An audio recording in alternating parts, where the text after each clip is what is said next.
سورہ ہمزہ کے اندر یہ چھوٹا سا میم ہے، یہاں پر اقلاب کا قاعدہ ہے۔ یہ قاعدہ آج کے سبق میں ہم سیکھیں گے۔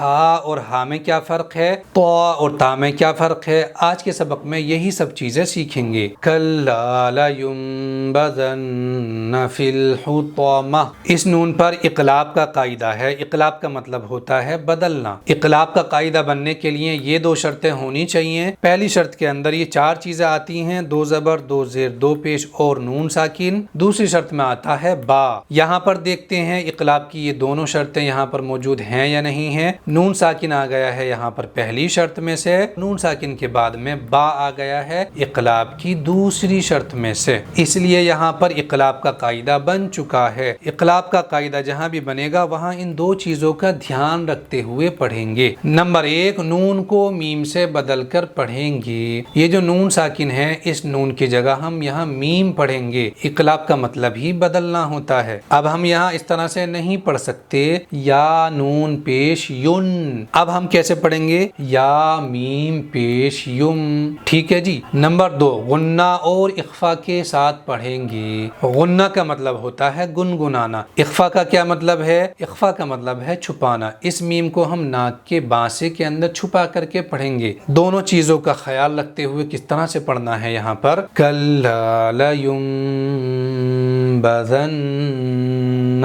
اس طرح سے یہاں پر اب ہم پڑھیں گے۔ یہاں پر ہمیں یہ والا ہا ہرگز نہیں پڑھنا ہے۔ اس ہا کے ساتھ میں آپ کو پڑھ کے سنا دیتا ہوں، فی الحطمہ، اس طرح سے ہم نہیں پڑھیں گے۔ اس ہا کے ساتھ میں پڑھنا ہے جیسے فی الحطمہ، اس طرح سے یہ والا ہا یہاں پر ادا کرنا ہے۔ یہاں پر کچھ لوگ یہ والا تا ادا کر دیتے ہیں جبکہ یہاں پر یہ والا طا ہے۔ تا کے ساتھ میں آپ کو پڑھ کے سنا دیتا ہوں، فی الحطمہ، یہاں پر اس والے تا کے ساتھ میں ہمیں نہیں پڑھنا ہے، اسی کے ساتھ میں یہاں پر پڑھیں گے۔ اور طا کو جب بھی پڑھتے ہیں موٹا کر کے پڑھتے ہیں، موٹا کرنا ہوتا ہے منہ کے اندر ہوا بھر دو۔ دوسری بات یہ ہے کہ طا کو جب بھی پڑھیں گے زبان کو تالوں سے ٹچ کر کے پڑھیں گے، چپکا کر کے پڑھیں گے، جیسے فی الحطمہ، اس طرح سے یہاں پر طا ادا کریں گے۔ اس کو کہتے ہیں تا، اس کو کہتے ہیں طا۔ گول تا پر جب بھی ہم آیت کریں گے، وقف کریں گے، تو گول تا کے دو یہ جو نقطے ہیں ان دونوں نقطوں کو اڑا دیں گے، یعنی ہا بنا دیں گے، اور اس ہا کے اوپر سکون لگا کر کے پڑھیں گے، جیسے فی الحطمہ سے پڑھیں گے، فی الحطمہ۔